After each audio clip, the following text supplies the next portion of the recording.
Hello, and welcome to Real Person Reviews. I'm Sam, and I'm a real person. And today I want to talk to you about Mario Kart 8 for the Wii U. And some things up front here for this review. As always, there's going to be a written review. You can check the link for the written review in the description. Highly recommend you check that out, just because I'm probably going to miss details just naturally that I remembered to stick into there, because there was a lot of little things I was like, oh yeah, I should mention that, and I just know I'm going to probably gloss over a couple things unintentionally here, so be sure to check that out if you really want a few more of those details. Also, this is based on the Wii U version. I do have the DLC for it. I played for a while without the DLC, and then I ended up getting the DLC, so I can talk about that also. What else? I guess I just want to mention that I have not played the Switch version, so I can't really compare it to that, or really, do a review containing both or anything. So, I'm not going to talk too much about, that, because I don't have a whole lot of, I don't have any personal experience with it. I've just seen some stuff about it, read things about it, so this is going to be mostly about the Wii U version, not the deluxe one. So that's basically I wanted to just get that out of the way, and depending on the context of this coming out and everything, it sounds like there's probably not going to be Mario Kart week, really, but it's going to just be a bunch of Mario Kart reviews in a row anyway, so it sort of is. Boy, I planned this poorly, but at least these reviews and everything are finally coming out, so be sure to check out, the older Mario Kart reviews I did, the previous ones, stuff like Super Mario Kart or Mario Kart 64 maybe the Mario Kart 7 review, the first Mario Kart review I did, because there's a lot of basics that I'm probably just not going to bother talking about here, because we're talking about Mario Kart 8, so you probably are already familiar with this stuff already by now, or, they had those options to check those out to see more about the basic stuff. And let's try to get more into what's more about Mario Kart 8 itself. And hopefully save some time, because, man, I rambled way too long at the beginning here. So let's just get right to it.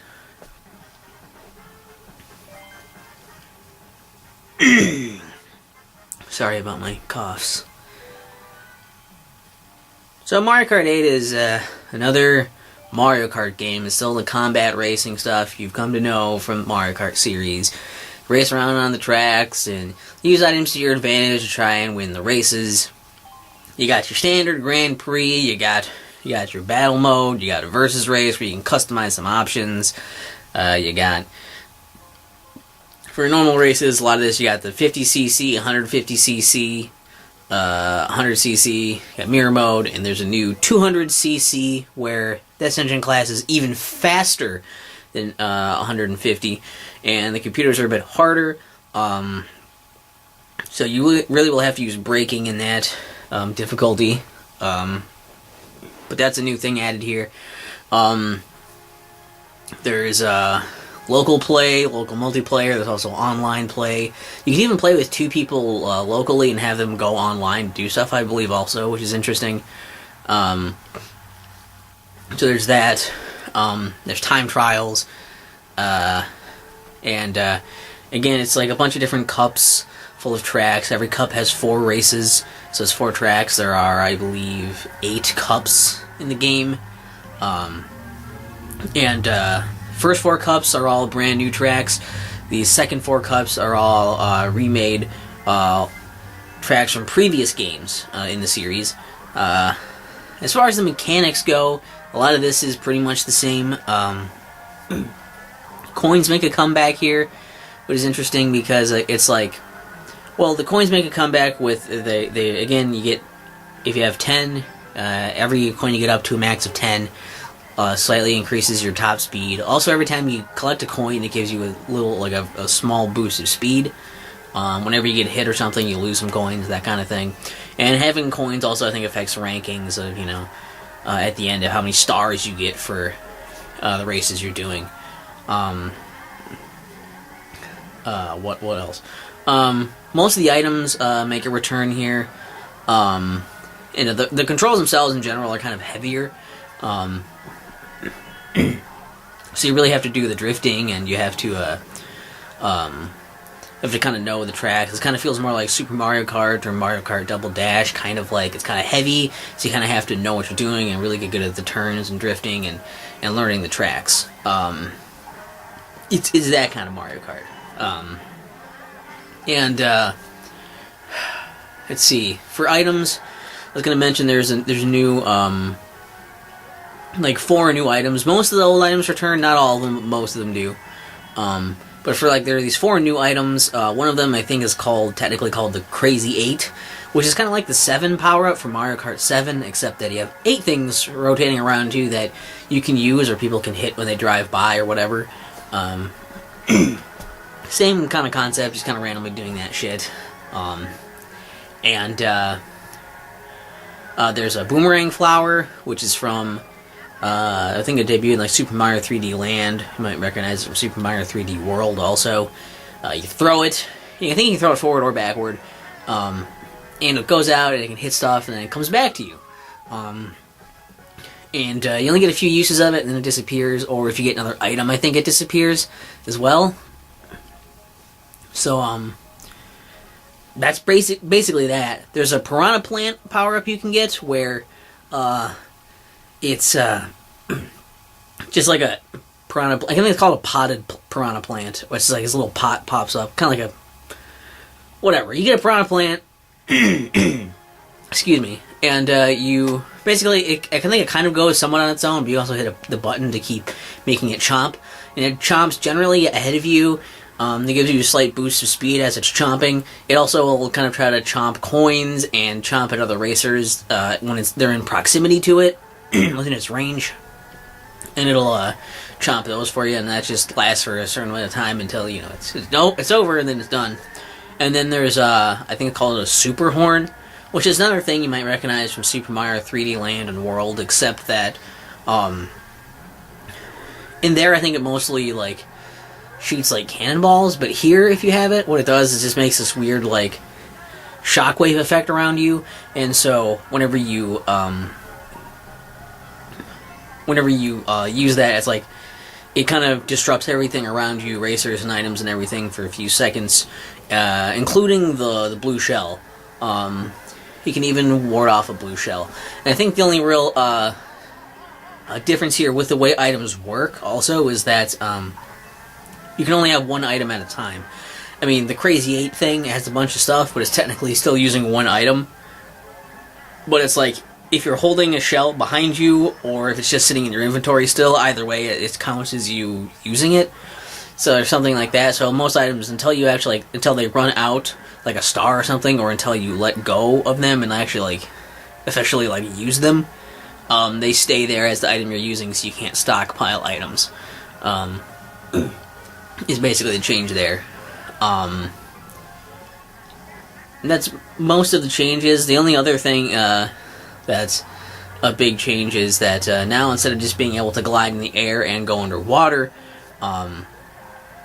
they've added in anti-gravity sections. You can go upside down and such, which changes the dynamic of the racetracks and how they look and kind of how some of them work.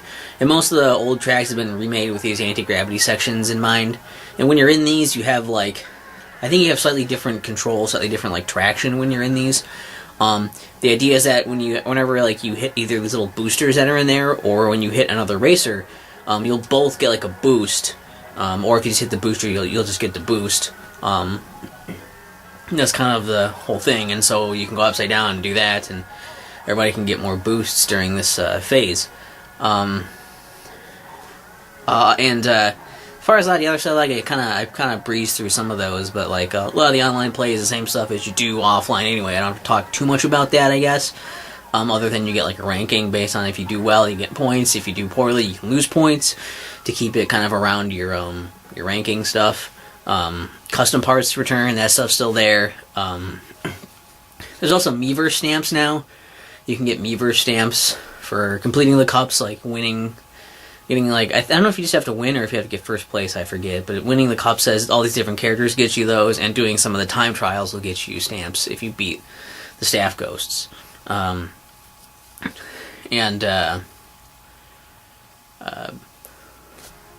Like the versus race is basically like just you can do races on whatever tracks, and just you can select those and change some of the rules, and make some kind of custom stuff that way, like how many races it is, and you can do teams or free for all for that. You can change so that the engine class, and you can change it independently of how difficult the AI is. In battle mode, it's all balloon battle, so you start with 3 balloons, and once you lose all 3 of your balloons, by getting hit by items and stuff, you're out. If you do like team battles, you can actually like stay there as like a ghost after you're out until everyone is either eliminated or the time limit runs out.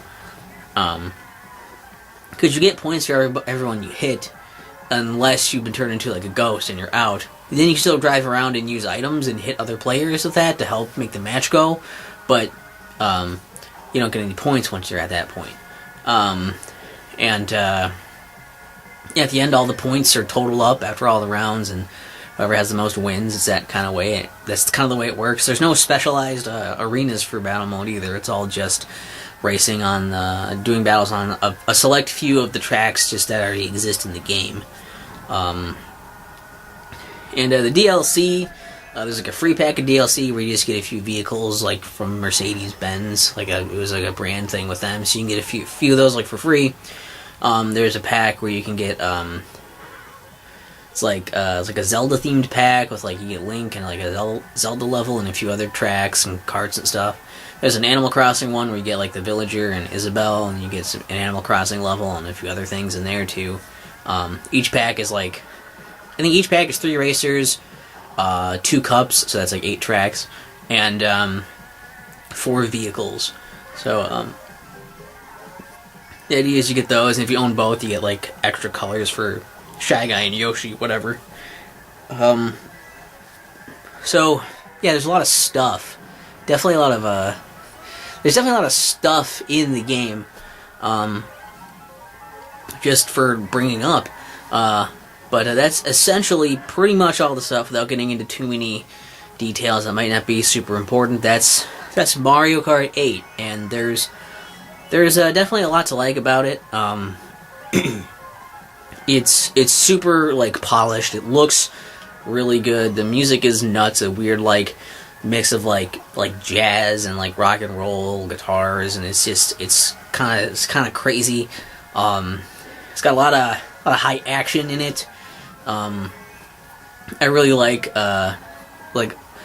the way they did items. I think was good because it's like you can't sit around and hoard items, especially if like, you're in the front and like you're in the lead. You're like, I'm just gonna have a bunch of bananas, keep hoarding them so I can keep cycling them out every time something's gonna hit me. Also, you could sort of like sit around and hold an item for a bit. Like if you get hit, usually you'll drop your item. So there's also that encourages you to actually use your items. Aside from the fact that you can't just stockpile them now because you only have one at a time, but also it's like I like that the super horn is there to fend off blue shells so that you don't necessarily you're not always necessarily gonna get screwed over by a blue shell every fucking time. That's really nice. So I like the way they kind of tried to make it so people would use their items rather than sit on them, and so that they wouldn't necessarily be able to just abuse a blue shell every goddamn time. And I think they've done a good job balancing a lot of the crazy spectacle of the tracks look crazy and it's like a bunch of cool things happening in the tracks and items are everywhere, but also you still have to play well. You have to use your items wisely, and you have to drive pretty well. You have to know the tracks, know what you're doing, and you have to do a combination of all of these Mario Kart things in order to be good at the game, which is good for a Mario Kart game. To do that, the anti-gravity section also. At first I was like, this is just a stupid gimmick where it's just you can go upside down and stuff so it looks neat. But actually it's pretty interesting way it kind of switches your priorities. Because usually you're like, I'm just going to stay the fuck away from people. I don't want to be near someone because they could have an item and then hit me with it. And then I want to hit them with something and pass them, or just pass them and leave them behind me. But in these sections, they kind of push you towards okay, I should maybe try to hit this person so I can try to get a boost. They'll get a boost too, but then it gets us at least it helps me also ahead of anybody else who's not getting these boosts. So it's like that risk versus reward thing. And also maybe you're planning, like, if I have an item, I can do the boost and then I can hit them with the item and, like, kind of like during it or after it, and then, like, I'll still be ahead on that exchange. But also you have to be careful because, like, what if they have an item? So again, like that, the interesting, like, shift in priorities every time you hit one of these sections and then when you get out of them is actually really, it's pretty interesting, and it's something that after you play for a while you start to really consider that, because you want to use it to get ahead, and you also want to be careful not to screw yourself. So it's more interesting than it looks on the surface, anyways, if you think about it. And the 200cc thing is kind of neat. Even like 50cc is actually challenging. Like 200cc is really hard for people who have been playing a lot and want a challenge now. But even on 50cc, you still have to like try. It's like some of the Mario Kart games are like, oh yeah, 50cc, you'll just win. It's pretty much a runaway. But here, even on 50cc, you still gotta try, otherwise you're gonna get passed. You're not gonna necessarily come in first if you're, just really don't know what you're doing and really screwing around. You're probably not gonna do super well. So you still have to try. And I think that's good, that it's not just like, doesn't feel like an automatic win, but also is like still pretty easy for people who aren't, awesome at Mario Kart. And actually I had some fun with the versus races, playing around with some of the settings. There's some fun to be had there if you find a right, like a fun selection of like, oh, I'm gonna do like, this kind of like, this speed and these items like on this course, especially just playing around with the different like selection of like what kind of items you can use in there. The item sets is actually kind of interesting to create fun ideas of that, and like create your own little like cup or circuit or whatever of tracks. It's kind of fun. And battle mode's alright, when you know what you're doing, and like it's fine. It's balloon battle stuff. It's pretty basic things. It's interesting to do them on the main tracks at all, but like that's also fine time to complain, because like you probably hear from almost everyone, the battle mode sucks in this one. In comparison to other Mario Kart games, they don't have any battle arenas to make battling, fun. So a lot of times it's like near the last few people, it's like it's just a long time of like waiting to find the other person, turning around, trying to catch them, and hoping they don't turn around just to run away. You have to just wait out the timer sometimes. That sucks. These tracks really aren't necessarily designed for doing this, and it feels like they kind of ran out of time or space or something, but it's like, why didn't they wait and push it back? Why didn't they make a free DLC like update to put the correct battle mode in later then, if it was a time thing or something, right? I don't know. Did they really think this, like, nobody was gonna care? I guess they were wrong on that one. So I don't know, it was weird. They should have maybe put that in as a free like update, or maybe made it part of the paid DLC. I guess would have been okay. At least would have been worth it, I guess. And the DLC, the packs that are there are okay. I think they're priced okay, I guess, for what you're getting.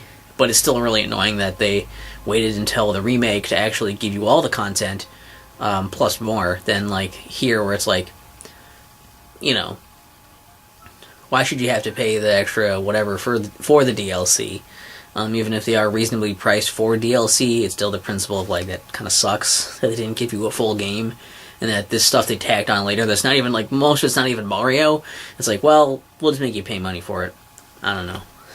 That was annoying to me, but usually DLC stuff is. Coins are still not executed real well. They're still kind of like meh. You can unlock more custom parts with them, but most of the custom parts, it's like, it just feels like a lot of interchanging the same shit. Most of the characters feel interchangeable, like they're just different skins, and most of the different vehicle parts and vehicles themselves are like, there's so many that are the exact same stats, but they just look different, and I wish they would just have some kind of menu to like categorize them or something, so you can be like, these are all the things with this set of stats, and these are all the ones with this set of stats. So then you could switch which ones, the look after you've picked what stats you want. That would be kind of nice. Or just make everything actually unique. Nothing feels all that unique here. It doesn't really matter which character or parts you pick, because it all feels like it's largely interchangeable with some slight differences, and that's kind of a bummer. Also, the Miiverse thing, like, I wish they would patch that out. Miiverse is gone, but you can still get the stamps. You can see how many stamps you have. You just can't actually see which stamps you have. You can't view them at all. I know you can't use them, but some games still let you view the ones you had, and this one doesn't let you do that. So, just patch that out by now. I don't know why not. Just patch it out. It's frustrating, because, like, do I even want to bother being notified of the stamps I'm getting when I can't keep track of that anywhere now? I don't know. That's annoying. It's I don't know. I'm sure I have plenty of other, like, complaints also, but they're either in the written review or they're nitpicky. Those are probably the bigger ones, are just, like, those things, and why those things?